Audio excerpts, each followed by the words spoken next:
Pamumuno 2025. Pamumuno 2025. Samahan niyo po muli kami sa isang oras na namang pakikipag-usap. Ayan, pakikipagtalamitan sa ating guest for today. Ha? At mangyari din po, no, kung meron na kayong mga katanungan, no, i-forward niyo po sa amin dito. Ako po ang inyong lingkod, Met Sanding Menion. At syempre po mga kabahagi, ako po naman ang inyong kabahagi sa Himpapawid, Ben Paipon, sa ating Pamumuno 2025. Ayan. Correct. Kasi ang ating special guest po for today, a very controversial fellow, pero napakamatulungin ito. Oo. Ito ho, pakikilala po ni Met Sanding Menion. Okay, ang mga kasama natin ngayong araw na ito, isa po siyang lawyer, labor leader, and human rights advocate. President po ng Bukluran ng Manggagawang Pilipino, ayan, or BMP. Miyembro ng Board of Trustees ng Freedom of Deaf Coalition. Siya po ay tubong Bacolod, Negros Occidental. Uy, ha? Hello sa mga nanonood sa atin dyan. Dyan pala galing, ha? Dyan. Yes, Radyo opo. Pilipino. Correct. Ayan. And siya po ay nagtapos ng Bachelor of Communication, kung saan po ay nakuha rin niya ang Doctor of Jurisprudence sa Ateneo de Manila University. At vocal siya when it comes to workers' rights, no?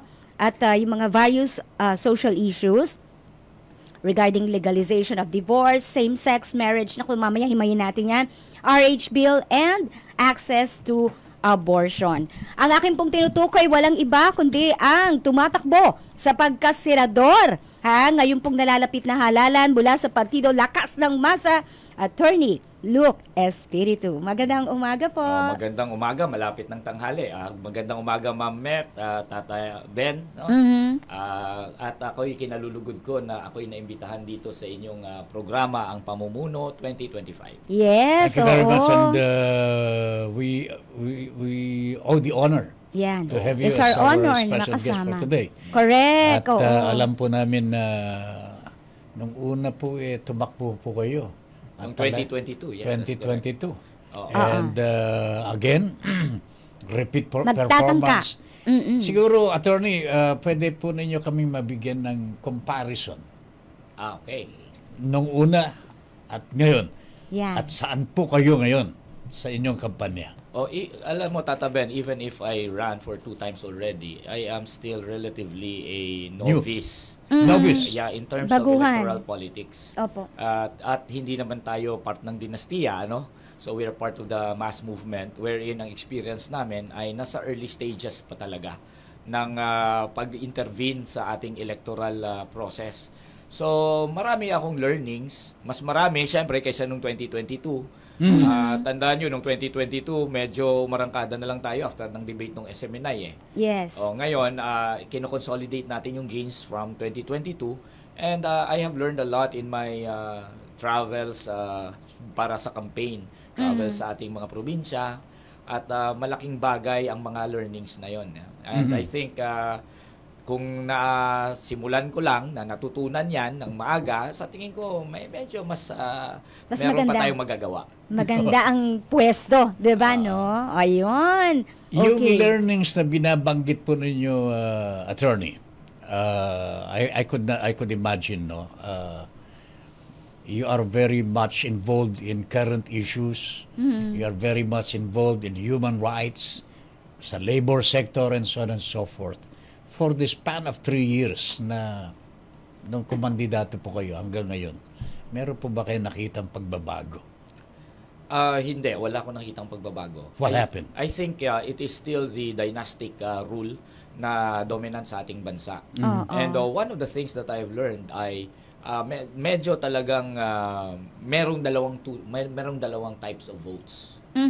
Okay. There is the yung boto na nakabase sa prinsipyo at marami dyan ay mga puwersa ng mga kabataan na pag bumoto sila, ang kanilang voting preference and behavior ay kung sino talaga ang nakikita nilang reflecting their own values. Yes. Pero meron pang isang boto na medyo mas marami pang decisiveness yon sa pagdating sa results ng eleksyon. Ito yung dynastic vote. Ang dynastic vote, ito yung kung sino yung tinalaga ni Mayor, sino yung nakalagay sa sample ballot, Yan ang governor. pinakadelikado. Yun. Oh. Correct. Kasi yan, para sa akin, yan ay isang consent ng mga botante na coerced. It can be coerced eh. Kasi alam naman natin, ang mga dinastiya natin can be very, very violent. They can also use the resources of yung Yes. ng ating taxes. Ano? Sila nakapwesto eh. Nakita natin yun, 2025. Yung national budget natin ay ginamit para sa mga tupad na yan. AKAP, di ba? AKAP, pinamumudmud ngayon ng mga trapo natin. Yes. So they're using public funds, parang carrot and stick, kumbaga ba? Hindi ka madadaan sa carrot, stick. So, yun yung dynastic vote, yung medyo wala tayong access. Ang mayroon tayong access ay yung boto ng mga kabataan ngayon na nagbabase sa prinsipyo. Correct. Okay. Attorney, ito tanong ko lang, just recently, ay naglabas ng panibagong survey ang SWS, and there's this Recently, list. Pulse Asia. Pulse Asia, Pareho, magkasabay sila. So, lumilitaw, parang the same old names ang lumalabas po sa mga survey. Ano po ang masasabi nyo Yes, dito? as I said, there are two types of votes. Meron din namang, i-compare natin merong mga mock election sa mga eskwelahan natin. At doon sa mock election sa ating mga eskwelahan, hindi ako bumababa sa top 5. Nag-top 1 pa nga ako sa Ateneo Law School. Merong naging top 2 ako, naging top 3, 4. Medyo malungkot na yung pagka naging top 4 ako. Pagdating sa preferential choices ng mga kabataan, electoral behavior and choices ng kabataan. These are the students. The students to. Ito yung mga maki-elections, yung kunwari, nag-election sila, boboto sila ng kanilang kandidato. Pero ibang-iba ang resulta pagdating na ng Pulse Asia at saka SWS. Kasi doon sa mga preference ng mga kabataan, electoral choices nila, hindi na nanalo ang mga political dynasties doon eh. Or madalang. Madalang ang nananalo doon yung mga nakabase sa plataforma. Ayun. Marami yan. And there are only 3 na pinagpipilian natin mga kabataan. Yes. Yung yung tatlo na liberal democratic candidates natin, si Bam Kiko Heidi, ang Makabayan Bloc, at kami ni Calyodi sa Partido Lakas ng Masa. Kami nagdo-dominate doon eh. Pero pagdating na ng Pulse Asia at saka SWS, ang nagdo-dominate na mga political dynasties. Why do you think that is so? Ang sinasabi ko, there are 2 types of votes. With respect to the students, ang mga boto na lumalabas dyan, yung boto talaga na base sa plataforma, sa prinsipyo. Pero ang lalabas sa Pulse Asia o kaya sa SWS, yan yung voting preference ng mga political dynasties kung saan naka-factor in na dyan ang, kasama na rin dyan yung exposure nila all the time kasi mas may pera sila eh. Diba? Both in the traditional media at saka yung ating mga online dahil may mga trolls din naman yan, may pambayad sa mga algorithm. So, may kasamang pera dyan. Pero nagfa-factor in din dyan yung talagang control nila sa local areas. Kasi ang hirap, sabihin ko sa inyo, ang hirap na sabihin natin na may free choice ang masang Pilipino. Kasi may kombinasyon ng takot, pera. At yung tipong kapag hindi ka bumoto sa dinastiya, wala kang public service. Wala kang AKAP, wala kang tupad, wala kang AIX. Wala kang serbisyo sa public hospital, wala kang medical pork barrel. Mga ganon. So, for me, yung Pulse Asia and SWS reflects that kind of vote. Which is a vote na coerced sa ating mga kababayan or manufactured. Manufactured consent sa ating mga kababayan. Pero attorney, paano yung sa ngayon, masasabi ba natin na lahat ng mga kabataan ay involved talaga? Kasi, di ba, kung sa mock elections, kayo ang mga lumilitaw, dapat lumabas rin sila sa araw ng halalan. Alam mo, totoo yan. May mga nagsasabi na ang mahirap sa kabataan, may possibility na hindi naman sila registered, hindi sila bumoboto. Pero that is beside the point eh. It is indicative of the aspirations of our young generation. And for me, that is a source of hope. Kasi masyado na rin tayo sigurong nasanay na grabe na yung dominance ng mga trapo. This is a glimmer of hope na hindi sila dominant sa mga gong henerasyon. Alam mo, nagbibiro nga ako, Tata Ben at saka Ma'am Meth. Nagbibiro, ano kaya hintayin na lang natin? Hintayin natin ilang years, ilang dekada, mamatay na yung present generation. Tapos Hindi, nauubos natural na. death palitan na lang sila ng mga kabataan, siguro magbabago ang Pilipinas. Nako. Sige. Ayaw kong hintayin yun. Ayaw mo hintayin yun. Gusto Ayaw mo ko magbago na ngayon. Baka hindi na tayo makapaghintay niyan, di ba? Kailangan No? meron tayong gawin ngayon. Yes. Correct naman yan. Ako'y nagbibiro lang naman kasi sinasabi nila, Tata Ben, kung lingid man sa kaalaman mo, parati sila nagsasabi, bakit ba daw si Atty. Luke parating galit? Hindi nagjo-joke. Hindi Hindi, nila alam nakangiti nga parati. pala. Oo Dito. nga di ba? Nakakatuwa nga I'd like to go back to the Pulse Asia and the SWS survey. Nabanggit po ninyo, pero malumanay lang Nababayaran na ito di ba? This is, I'm not this too is sure a about paid survey Consider Is it not? commission. There are surveys, I think, na may ganon. Opo. Lalo lang mga commissioned na mga surveys. Correct. Diba? Yes. I would say na ayoko namang alisan ng kredibilidad ng ating Pulse Asia at saka SWS na sa kanilang method. Ang problem siguro is the methodology. There are things that they cannot measure. Okay. Halimbawa, pag pumunta sila sa mga komunidad, yung mga kabataan ba na bumoboto sa amin sa mga maki-elections ay na-interview nila? Pumapasok yun Kaya diba? nga Or Nasa school. marami kaming boto, halimbawa sa mga Pink Forces. Yung mga nagsuporta kay Lenny. O, di ba? Nagtatrabaho yun. Di ba? I mean, So, nasa opisina, I think the sampling, nasa factory. we really have to So, hindi talk about the natatanong. sampling. O, hindi. I don't know. I could just imagine. And at 5% plus minus margin of error, malaking bagay yon. Yes, Diba? of course. I mean, malaki. if I remember correctly, plus or minus 5% margin of error, millions yun. Kaya nga. Millions Oo. na boto yun. Kala mo, Akala maliit nila lang. 5% lang Oh, o malaki. 1% lang. Oh, malaki. Pero malaki malaki po yan. yan. Malaki yan. Ibig sabihin, hindi talaga siya, by its very nature, hindi siya precise. Okay. Perhaps it is indicative. Indicative of the trend. 'Di ba? Pero hindi mo masasabing precise. And I would like to point out din, Tata Ben, at saka Mamet, na in 2022, ako mismo, mababa ako sa surveys, pero the result was different than the surveys. Siguro pumasok ako dun sa margin of error. 'Di ba? So hindi natin masasabing precise talaga 'yan. Oo, ang mga Indicative, survey. masasabi natin. So, wag Okay. nang maniwala masyado. Wag nang maniwala sa survey talaga. Hindi, Yeah. wala, ang basya ng boto ay wag ang surveys. Kasi hindi naman to sabong Diba? Hindi naman to tayaan kung sino yung liyamado. Oh, Diba? liyamado at saka dihado. Dihado.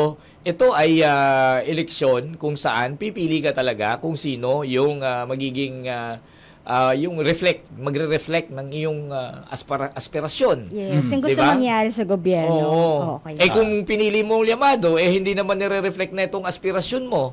Halimbawa, ikaw ay manggagawa, pinili mo yung liyamado, gusto netong liyamado, hindi tumaas ang sweldo.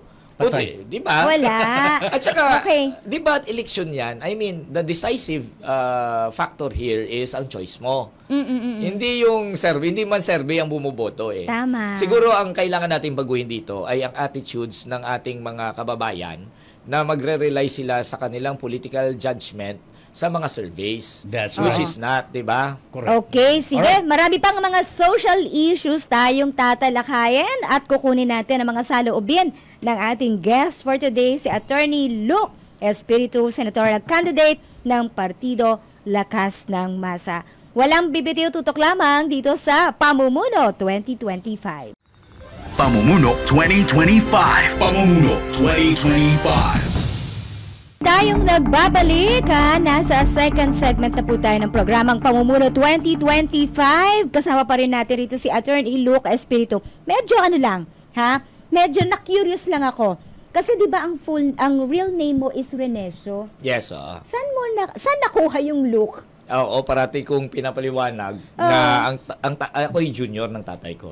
Ang tatay ko ay Renesio. So, ako ay seven, youngest, sa 7 magkakapatid. So, siguro inisip ng tatay ko, wala pa siyang junior. Ito na yung last na magiging anak niya kasi matanda na sila.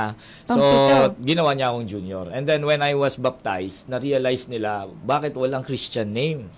So, ang ginawa nila, nag-insert sila ng pangalang Luke dahil tiningnan nila sa kalendaryo kung kaninong pista ng santo. San Luke. Lucas. Pista ni Saint Luke. So, kanilang in-insert sa baptismal, Renesio Luke Espiritu Ayun. Junior. Pero- But it is not really a legal name na sa birth certificate. Oo. So, ang ginagamit nyo talaga, pagka kayo ay iboboto, Luke Oh, because I was Espiritu. known by that ever since I was a child. Ayan ha. Huwag niyong kakalimutan yung kanyang pangalan. Luke Alright. Espiritu. Oh, dito tayo sa sa talagang latest development in Philippine history and politics. Yes. Saint Luke.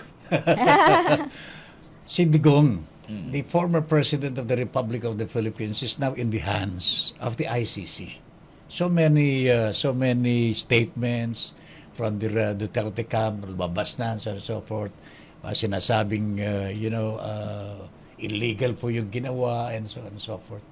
Kayo po, anong nakikita po ninyo dito? What do you think is the impact of this to the Filipino Bilang people? abogado, di ba? Oo, kasi alam mo Tata Ben, ang ating lipunan ay ganito, isa sa nakikita kong dahilan kung bakit ang values natin questionable ay dahil hindi tayo nagkaroon ng historical record na nagkaroon ng kaparusahan ang mga nagkasala ng high crimes. Yes. Like for example, noong 1986, although part yan ng ating naratibo bilang Filipino people na pinatalsik natin ng diktador na si Marcos, hindi naman nagresulta yan sa parusa sa kanya.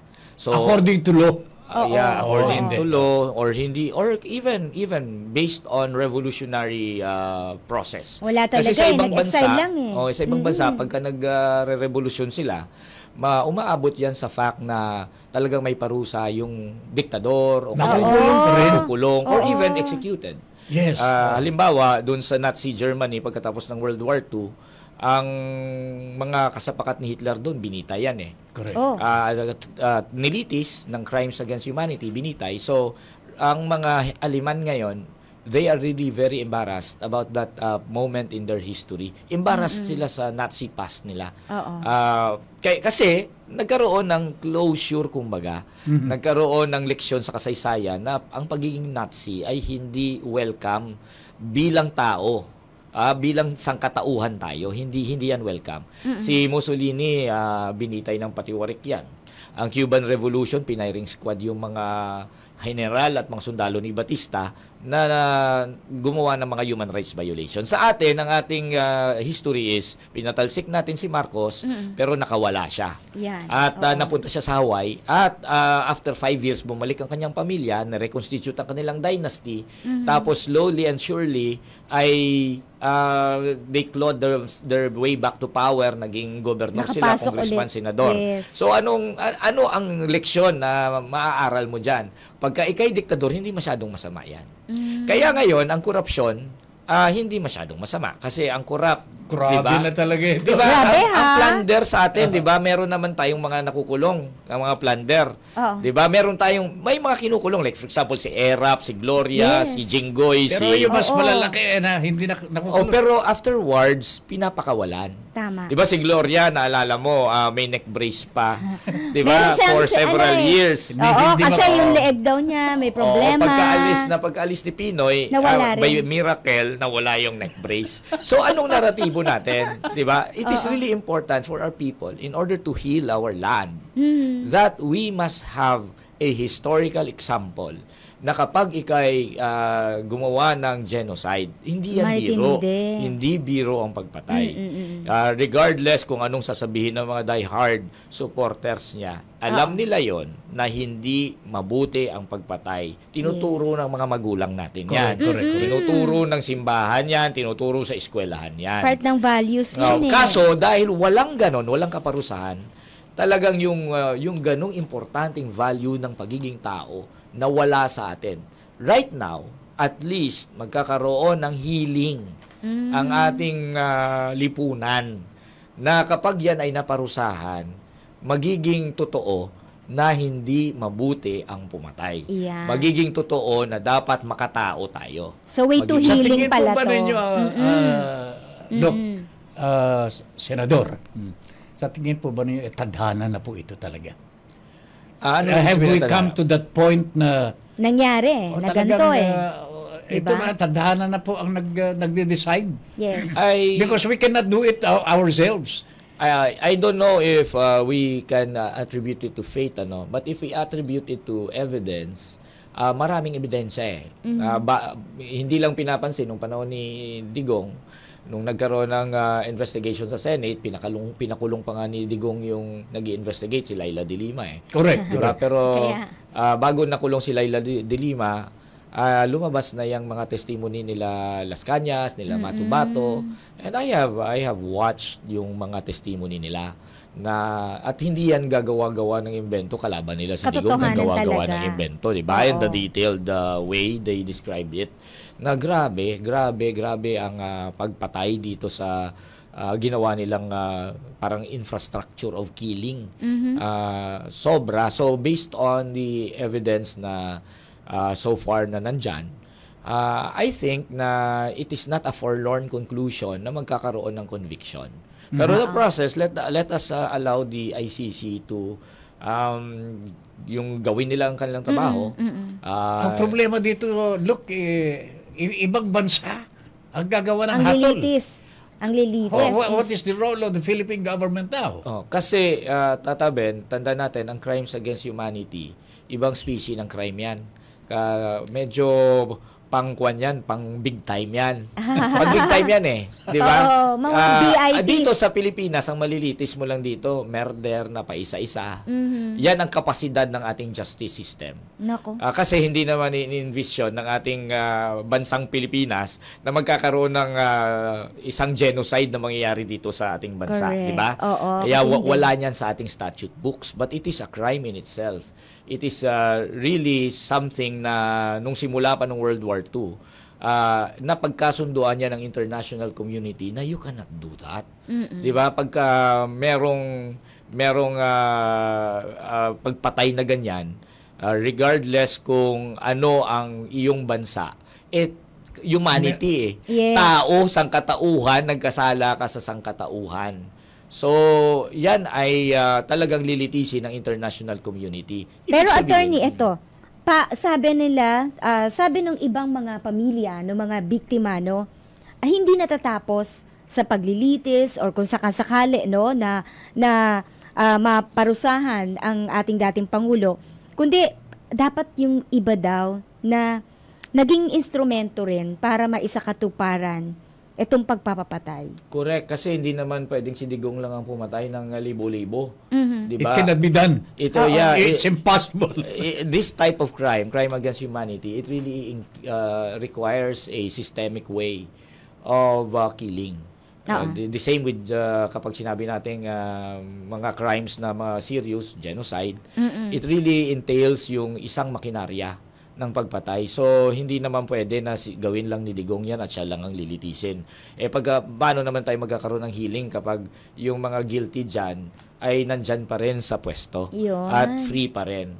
Oo. Hindi, again, Nazi Germany, nung time na yon hindi lang si Hitler ang guilty dyan. So, mga hinatulan dyan, ang mga general, ang mga nag-operate ng concentration camp, ganyan ang ginawa dyan May mga balita daw, look, na Bato de la Rosa, Oscar Albayalde are next in line or are in the list of those who are going to be arrested because of their role during the drug war. Yes. Ano sa tingin po ninyo? They should face yung charges sa kanila. The consequences. Diba? Alam nga naman, iwan nila si Hindi ko Tatay na Diggs. Hindi naman nag-iisa Hindi pa babayaan nga daw. Hindi pa babayaan. Okay, maganda. Pero humihingi na po ng saklolo si Bato kay Cheese. Wag mo akong isusuko. Wag muna sa ngayon hangga't hindi pa natatapos ang 19 That's his privilege. Kung gusto niyang humingi ng tulong, di ba? Being a senator. Oo. Okay, sige. Anyway. Nako, mamaya, Tata Ben, pag-uusapan natin ang problema ng mga manggagawa bilang isang labor leader, yung problema sa sweldo, contractualization. Hihimayin natin yan sa pagbabalik ng Pamumuno 2025. Pamumuno 2025. Pamumuno 2025. Tata Ben, meron go ako. ahead. Final na ito. Pero briefly lamang po, look, alam po ninyo ito. We surrendered the former president to the ICC, was it necessary? Yes. Ito po ba'y talagang kailangan? Yes, as I said, walang kapasidad ang ating justice system in order to prosecute crimes against humanity. Ang kaya ng ating justice system ay yung mga crime na of the scale na pang-isahan, 'di ba? Murder, or kahit group of people pang pinatay mo, mga ganun lang 'yan. Pero sabi nila bakit naman di na tayo miyembro ng Rome Statute? Ang posisyon ko dyan, Tata Ben, ay we are still part of the community of nations. Tandaan natin ang konstitusyon natin, nakasaad doon that international law is part of the law of the land. We are bound by the law na para sa buong humanity because we are human beings, di ba? So, hindi maari para sa akin na just because of that technicality, tinitechnical mo ang genocide, di ba? Tinitechnical mo ang mga ganyang serious crime, ang pwede lang palang gawin ng isang bansa para hindi siya maging bound sa international law, which ang pinakamatinding international law is with regards with regards yung crimes against humanity. That's correct. Diba? So, ang gagawin mo lang pala ay umalis ka, mag-withdraw ka kasi ayaw mo na. Ang gagawin lang ng lahat ng mga nagko-commit ng genocide, bago siya mag-commit ng genocide, ay teka, withdraw na tayo sa Alis ICC. Too convenient, diba? It doesn't work that way. Diba? International law, as I said, is part of the law of the land. And our international community has evolved certain rules that is binding upon all human beings. That's correct. Yes. Because of our history, di ba? Whether we like it or not, we are part of the world. Yes, we are part of the world, di ba? And we belong. Yes. Correct. Alright. Kailangan Anyway, nakisama tayo sa kanila. at least maliwanag na sa akin yan. Okay, eto Saint Luke. naman. Thank you. Saint Luke, ha? Okay, Okay. eto. Attorney, pag-usapan natin itong matagal ng problema. I know kayo po ay matagal na ring nakikibaka, no? Para sa pagbibigay, no? Ng tamang sweldo, lalong-lalo na sa mga underpaid, no? Na mga kababayan natin. Yung iba pa ay nasa ilalim ng contractualization. And yung binabanggit lagi ni Tata Ben, yung pagmamakaawa, no? Ng mga manggagawa. Kung sakasakali po, ano ang gagawin nyo para masiguro na ito ay maitutulak ninyo sa oras na kayo po'y maluklok bilang senador? Unang-una, kailangan walang kompromiso. Lahat ng mga manpower agency ay dapat talagang alisan ng lisensya.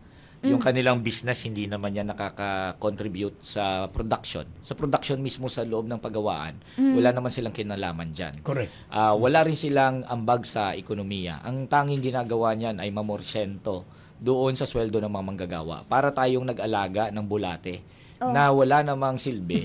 Tapos ang ginagawa lang ay namomorsyento ng part ng sweldo ng mga manggagawa.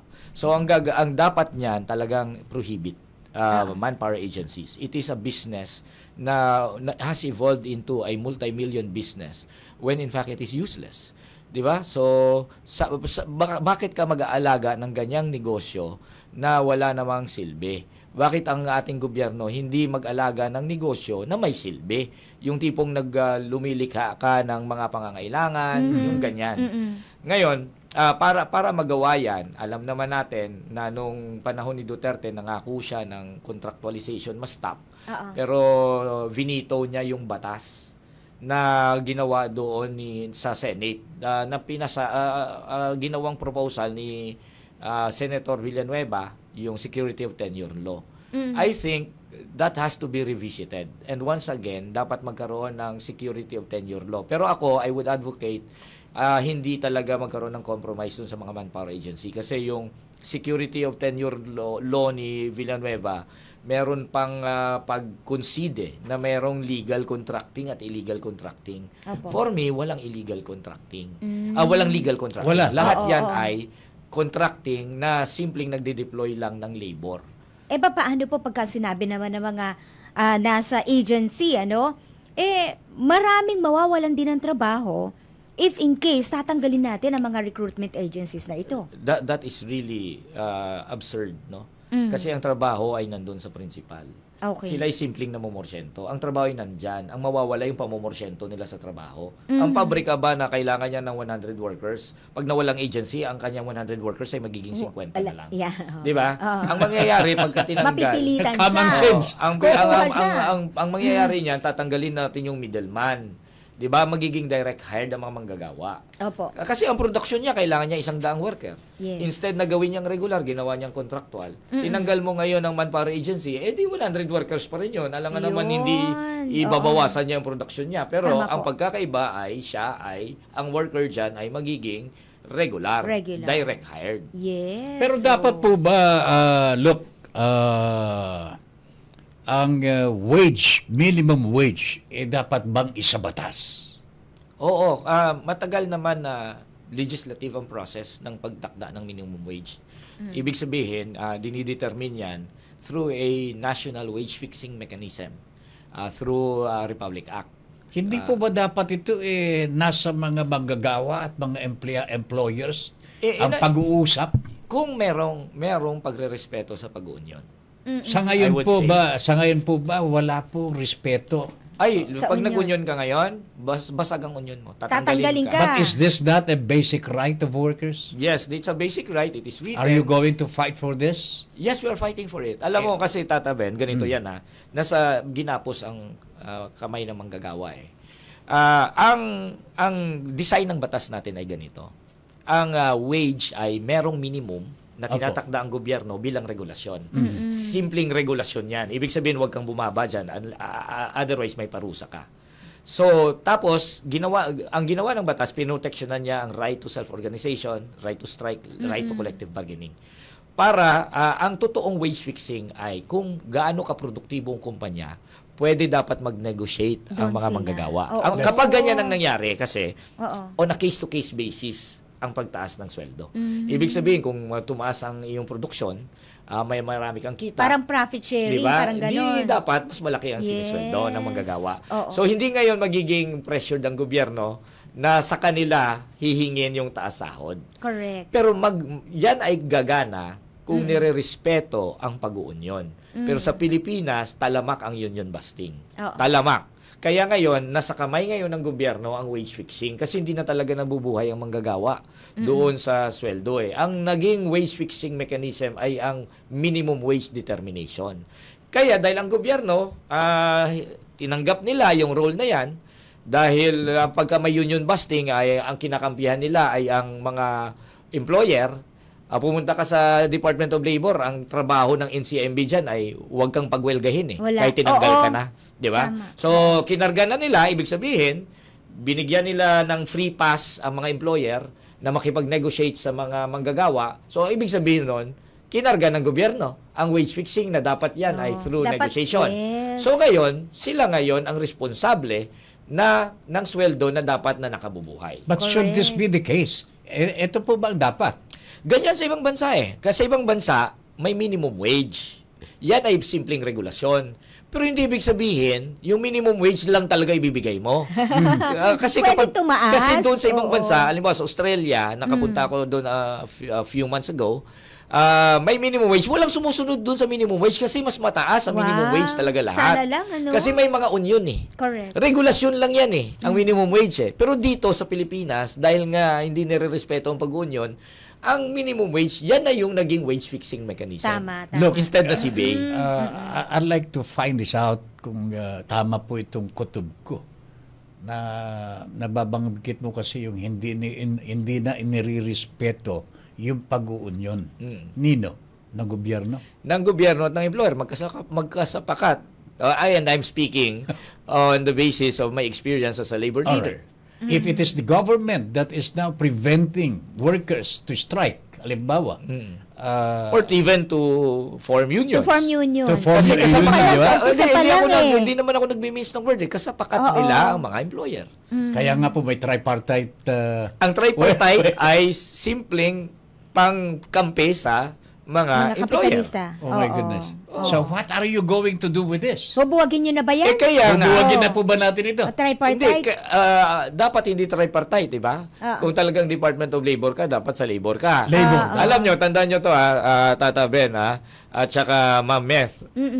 Ang labor lang talaga ang tripartite. Yes. Halimbawa, mga ahensya halimbawa na para sa business, hindi naman tripartite yun Para lang talaga sa business yun. Halimbawa, NEDA, DTI, departamento ng mga businessman yan. Correct. Diba? Pero pagdating sa labor, hindi pwedeng ang labor ay makipag-usap na siya lang ang nandoon. Siya lang ang represented. Kailangan, para siya mag-iit ng karapatan niya, kailangan karay-karay niya yung negosyante. Oo. Kung talagang tripartite, bakit hindi natin gawing tripartite ang NEDA? May representation ng labor. Bakit hindi natin gawing tripartite ang DTI? DTI. Out of all departments, only labor is tripartite. Iyon. 'Di ba? Kaya ang ating Department of Labor, hindi na tinatawag na Department of Labor. Ano na sa halip? 'Di ba? Department of Labor and Employer. Kasi Labor and 'di ba? employer. Tapos ito pa dahil tripartite dapat tatlong nag-uusap. Yes. Okay. Kailangan ando ng manggagawa represented ang employer tapos ang gobyerno. Opo. Ang gobyerno kampi sa negosyante, di 2 against 1. Yes. Di lahat ngayon ng sahod, Ano? usaping sahod, dahil ang gobyerno nag-aabogado sa negosyante, employer, mababa talaga. Talaga experience namin yan. Nag-aabogado ang gobyerno sa employer. Kita mo, nandun kami sa House of Representatives, pinag-uusapan namin ang taas sahod. Sitting pretty lang ang ECOP doon, yung Employers Confederation of the Philippines. Hindi sila nakikipag-argumento. Ang nakikipag-argumento sa amin ay ang gobyerno. Dole. Dole. Gobyerno. Representative ng Tinitake nila gobyerno. ang posisyon ng employer. Ay, of course. So, 2 against 1. So, sa tripartite na ito, tatlo nga nag-uusap, dalawa naman sila magkakampi. Nako, Diba? luging-lugi ang mga manggagawa. Okay, sige. Mamaya, nako, pag-usapan natin, tatabin, mga plataforma, ng ating tumatakbong senador, nakasama natin ngayon. Pamumuno 2025. Pamumuno 2025. At mamaya po, babasahin natin yung mga comments, Ang gaganda ng comments ng iba, pati tanong. Correct. Oo, sana matanong ko lahat to, no? Pero, Databen, bago itong mga kailangan bigyan natin ng pagkakataon ng ating special guest today. Correct, oo. To convince the Filipino people. Kailangan makumbinsin ninyo kasi pati ako nakukumbinsin na ako sa inyo. Kumbinsin po ninyo. Talk to them tungkol po sa layunin po ninyo na maging senador. Bakit po kayo ang dapat iboto ng taong bayan sa susunod na halalan? Okay, i-describe ko lang yung plataforma ko, Tata Ben at saka Ma'am Meta, no? Dalawang bagay ang gusto kong itaguyod sa Senado. Unang-una na yung political reform. At pangalawa, kailangan nating itaguyod ang political reform na may kaakibat na social justice agenda. Anong ibig kong sabihin? Political reform, kailangan natin talagang wasakin na, wakasan na ang pamumuno ng mga political dynasty. Nasa ating konstitusyon yan, pero sa matagal na panahon, hindi nagkakaroon ng enabling law. Tapos, pangalawa, hindi pwedeng political lang ang ating gusto. Parang good governance lang yan na hindi naman siya nagiging relevant sa ating mga basihang sektor. Kailangan natin ng langkapan ito ng historical na mga adhikain o aspirasyon ng masang Pilipino. Unang-una na dyan ay ang sahod. Kailangan nating itaas ang sahod sa level na nakabubuhay. Kailangan natin wakasan ang mga manpower agency at magkaroon ng regular na trabaho. Kailangan ng security of tenure. Kailangan nating suportahan ang ating magsasaka. At unang-una na dyan, kailangan natin silang bigyan ng access sa lupa kasi ang lupa ay ginagamit nila sa produktibong mga pamamaraan sa pagtatanim ng ating mga pagkain at ating pangangailangan. Kailangan natin suportahan ang mga mangingisda na maging modern ang kanilang methods. Sila ay kumita naman sa kanilang economic activity ng pangingisda dahil sila rin ay naglilika ng pagkain. Kailangan natin tulungan ng mga MSME dahil sila yung seeds ng ating industrialisasyon. Yung mga maliliit na mga negosyong yan, kung gusto natin mag-industrialize, simulan natin dun sa mga maliliit na nagpuproduce na ng mga bagay-bagay na pangangailangan natin kaso maliit lang ang kanilang negosyo. Ibig sabihin, kailangan natin ng ekonomiya na nakasandig doon sa pangangailangan ng mga nasa baba ng ating lipunan.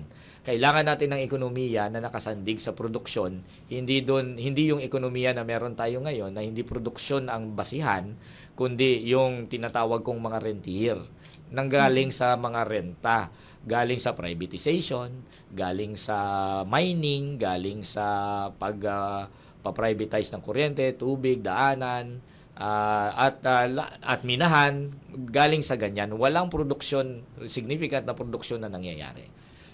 So yun ang aking plataforma. Alright, marami na kayong naikot sa buong Pilipinas. During this campaign, nakita na po ninyo ang kalagayan ng ating mga magsasaka. Even today, nagkalat na po sa mga lansangan po natin ang harvest ng mga kamatis ng ating mga magsasaka. Presyo ng bigas hindi po bumababa. Kahit anong gawin, talagang hindi bumababa. Ano ang nakikita po ninyo dito na po pwedeng gawin sa Senado? Kailangan ng suporta ng gobyerno. Kailangan we have to implement talaga. Kailangan ng suporta ng gobyerno. Kasi ang suporta ng gobyerno, hindi yan charity. Ayaw ng gobyerno nga po. Ay kailangan lagyan ng batas para magkaroon ng karampatang suporta. Unang-una na dyan yung totoong reforma sa lupa. Yes. Ang lupa kasi natin ngayon kino-convert Kaya pinagkakakitaan ng ating mga land developer, Mga subdivision, mall, condominium, na walang produksyon. So, ang mangyayari niyan, yung lupa na napaka-vital sa ating ekonomiya dahil agricultural country tayo, tinanggal mo ngayon sa kamay ng magsasaka at inalis mo sa productive process. Hindi, imbis na ikaw ay gumagawa ng pagkain, ikaw ay gumagawa ng mall na hindi yan production. Renta yan. Di ba? Kasi pag may mall, di ba, magpaparenta ka ng stall, kumikita ka sa renta na wala kang nililikha. Kaya ating ekonomiya ay ganyan. Kasi ang ekonomiya natin nakabase sa renta, hindi doon sa paglikha ng pangangailangan. So, magagawa mo lang yan na maayos natin ang ating ekonomiya kung suportahan natin ang produktibong sektor. At ang produktibong sektor sa ating lipunan ay ang mga magsasaka na naglilika ng pagkain. Lahat dapat ng suporta ay ibigay sa kanila. Kasi sa ibang bansa, gano'n naman yun Gano'n yung tatabin Hindi naman kailangan ng magsasaka. Ang sa ibang bansa, hindi purang magsasaka Halimbawa sa Thailand at Vietnam. Sila pinakamayaman. Kasi sila ay naglilika. Diba? Dito sa Pilipinas, pure. Diba? Kasi pinabayaan. Ibig sabihin ng suporta, bigyan mo ng subsidy kasi nag-i-invest ka nga sa kanilang kabuhayan dahil hindi yan giveaway. Yan ay taktika at isang magandang economic policy kasi alam ka naman gutumin mo ang iyong mga kababayan, di ba? Tama yun. Okay. So, yan. Natulong para sa mga magsasaka. Okay. Naku, daming message dito Shoutout muna tayo. Ito. Shoutout kay Mikel Cruz, Kaishi Bago, Rona Manlapas, Jam Torio, Marilyn Lopez, Anthony Nieng Barnedo, MJ Santos, Jessica Sebastian, Marlene Alsaga. And syempre, sama ko na rin si Unamaki at si Karen Mendoza Pama. Si Linlin, sabi niya rito, binoto kita noon, iboboto pa kita ulit ngayon, Attorney Luke. May number 1 senator, kayo po ang kailangan mamuno sa ating bansa. Ayun. Maraming salamat din po sa pamumuno 2025 ng Radyo Pilipino. Ayan. Vote down natin si Attorney Luke. Eto pa. Enil. Si Enil. Okay. Eto, mula kay Jam Torio, may question siya. Attorney, paano po palalakasin ang political awareness ng mga tao? Kailangan natin na itaguyod yung bagong politika. Kaya naman ang ating mga kababayan ay ganun ang kanilang voting pattern and behavior. Kumakapit pa rin sa mga dinastiya dahil desperado ang ating mga kababayan. Kapag desperado kasi ang isang tao, mas kakapit siya sa makapangyarihan. Yun yung nangyayari Kasi defense mechanism yan Sandali lang. Correct. Paano natin may sa batas yung sinasabi ng saligang batas na merong enabling law against dynasties? Magandang tanong yan, Tata Ben. How? Alam naman natin na ang ating Kongreso, ang ating Senado at saka House of Representatives, ang mga miyembro niyan ay dinastiya. Magkakamag-anak, magkakapatid. Ngayon nga sa Senado, magkakaroon ng 3 tulpo, 2 bilyar, 2 Cayetano, 2 Ejercito Estrada, di ba? So, naging dynasty na talaga. So, ang aking sagot dyan, ang process ng lawmaking, hindi lang naman lawmaker ang involved. Kung susuriin natin, ang mga pro-people legislation, merong kaakibat na direktang intervensyon ng taong bayan. Yan ang Direct intervention of the people. Of the people. Kasi, imagine, ang land reform, hindi naman magkakaroon ng land reform na ipapasa ng mga landlord natin sa Senado at Kongreso kung hindi nagkaroon ng struggle ang mga magsasaka. Decades old, di ba? Yes. Opo. Napipilitan, ibig sabihin, napipilitan yung mga mismong ayaw sa mga pro-people legislation na kailangan nilang magpasa. Kasi kung hindi, magkakaroon ng discontent, magkakaroon ng problema. Magwawala Okay, ang so ibig taong sabihin bayan. yan, kung gusto natin magpasa ng pro-people legislation, hindi maaari na hindi natin immobilize ang people. And yung posisyon mo bilang senador ay napakahalaga kasi ikaw ngayon ay merong prestige, impluensya, resources in order to build a movement na anti-dynasty. And I really intend na gamitin ang posisyon sa Senado to build an anti-dynasty movement in order to buttress our anti-dynasty legislation. Naku, Kasama maganda po yan. ninyo kami dyan. Oo, yes, oo. Attorney Luke. Labanan natin yung Okay. anti-dynasty. Okay, so oras na Ang dami tayo pang ay... tanong dito, Yes, oo eh. attorney, pero... Meron pa si Fiana, meron Oo. pa si, si Marlene, no? Pero sorry, no? We're running out of time. Anyway, thank you very much po sa panonood at sa pagpapahatid po, no? Ng inyong mga komento at ng inyong tanong. Tayo po ay magpapaalam na, pero bago yan, acknowledge lang natin ang presence ng mga kaagapay natin dito sa production, of course, sa technical side. Si Tina nandito, kasama natin. Sa production, si Miss Ango, and of course, Mr. Ram Malonzo, ang ating manager.